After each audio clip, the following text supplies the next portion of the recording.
Alright guys, so before I get too far into putting everything back on the bars, I wanted to figure out what am I going to do with my ignition switch. And I was thinking of a couple different ideas. I was thinking about maybe putting almost in the stock position, maybe bend that a little bit or file that bar a little bit and then do something like that with a U-bolt, which would work nice. It would fit nice right there. I think it would be just fine. Or I think that I've seen other guys do it. They take this bolt out and they put it right here like this. And then their ignition switch is sitting right there like that, which I think that's going to be a little bit easier to do. So what I'm going to do is I'm going to use this bottom hole for the ignition switch, and then wherever that other hole lines up, I'm going to cut myself a hole. I'll drill another hole in that plate, and I think that's where I'm going to mount it right there like that.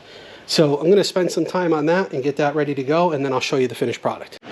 All right, guys, so I used the turn signal bracket because that's the same size and the same holes as what I needed.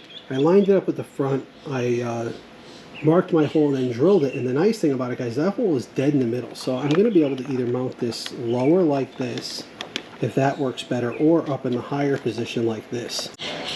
Alright guys, so I put it in the higher position for now. If I really want to in the future, like I said, I can cut that tab off, round this off, and then lower it down in the lower position. But in that high position right now, guys, I can put my key in there, turn my ignition on, with no issue whatsoever, and it's not in the way, it's not getting bothered by anything, and it's good and secure like it was when it was still on the handlebars.